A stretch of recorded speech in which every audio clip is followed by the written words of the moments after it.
Hi, and welcome to this week's small group. Hopefully you had a chance to be here on Sunday as we talked about Shadrach, Meshach, and Abednego.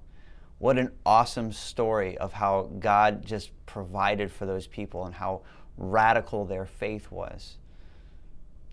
Next, actually, in this Bible study, we're going to start one of my favorite stories in all of Daniel. And what's interesting is that it's one of the lesser known stories in the book of Daniel, but yet it's just so rich. It's so full of God's sovereignty and God's glory.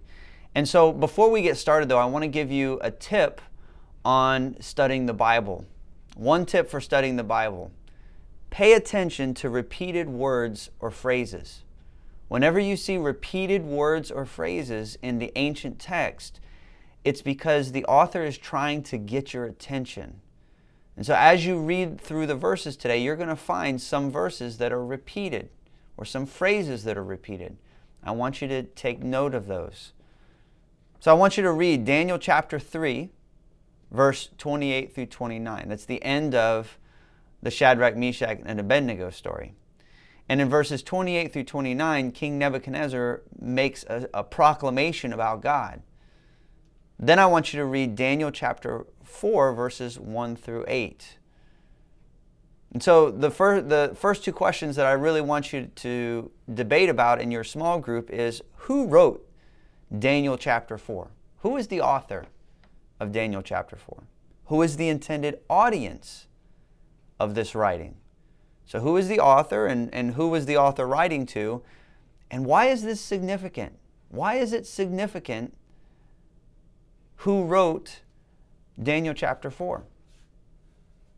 And the second question is, what is the difference between what King Nebuchadnezzar said in Daniel chapter 3, verses 28 through 29, his proclamation there, and what he says in Daniel chapter 4, verses 1 through 3?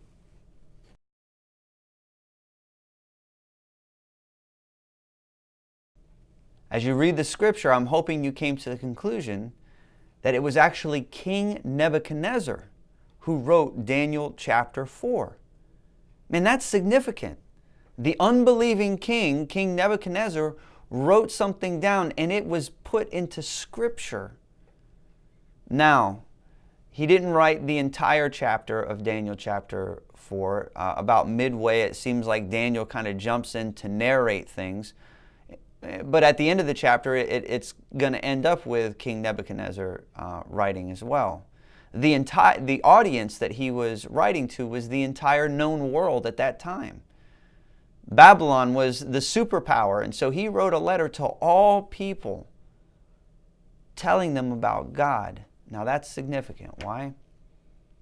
Because the Israelites were God's chosen people, and they were chosen to introduce the world to God. And so at the beginning of Daniel, the question is, well, how is God going to accomplish His purposes if His chosen people are in captivity? And it goes to show that God still accomplishes His goals even when His own people are in captivity. There's nothing that's going to hold back God from accomplishing His purposes. Finally, in Daniel chapter 3, you see that God is not necessarily King Nebuchadnezzar's God. He's Shadrach, Meshach, and Abednego's God. But in Daniel chapter 4, you get the sense that God has now become very personal for King Nebuchadnezzar. What I want you to see is in verse 4, King Nebuchadnezzar starts the story by essentially saying, "So I was minding my own business." Reread verse 4 and see if you come to the same conclusion that I did. And ask these three questions. What are the things Nebuchadnezzar had before the ordeal of the dream? And what was he missing? So what were the things that he had versus what was he missing? Has there ever been a time in your life when you were just minding your own business and God showed up? And the last question is, in what ways are you worse off because of God's intervention? And in what ways are you better off?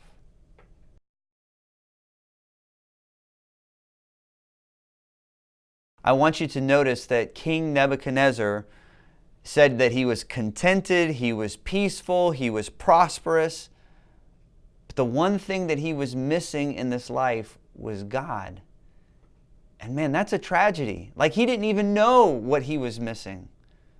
But now that he experienced God, now he realized, man, I was missing the only thing I ever needed.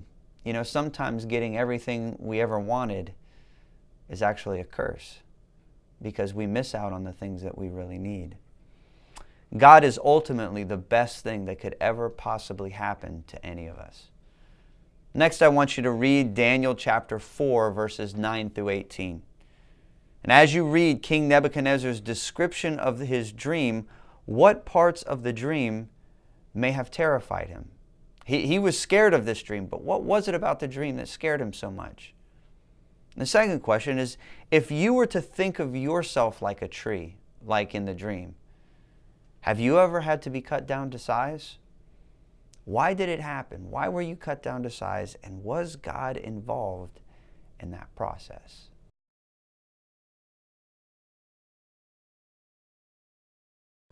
Next, I want you to read Daniel chapter 4, verses 19 through 27. That's not the end of the story, but that's where we're going to stop for this small group.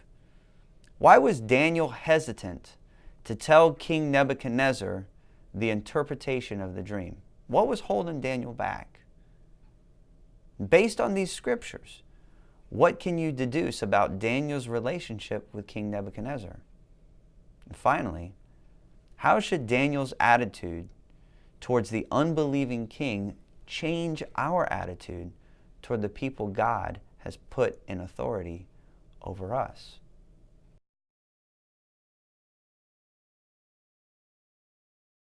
You know, I believe that Daniel genuinely cared for King Nebuchadnezzar. And because of that, the king cared for Daniel. Even though King Nebuchadnezzar was an abusive unbeliever and he didn't deserve Daniel's care, God used Daniel's care and concern for the king to bring the king closer to God. Maybe we should do the same and behave the same way towards our authorities.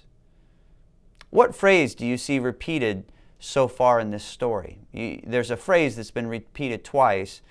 And what exactly is it that this phrase means? And how might this phrase be important to us today?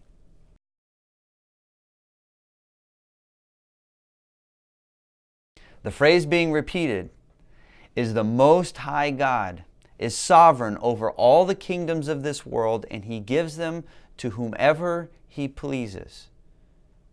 Now, this is important for us, because we need to understand that no matter how ungodly our authorities may be, God has placed them there for a reason. And we need to respect them for the simple fact that God has placed them there. What was the primary message of King Nebuchadnezzar's dream? As you're looking at this dream, what's the message behind it? And if King Nebuchadnezzar had repented of his sins, as Daniel had advised, do you think God would have withheld his judgment? Or was his decision irrevocable at this point? And why or why not? Just explain your answer.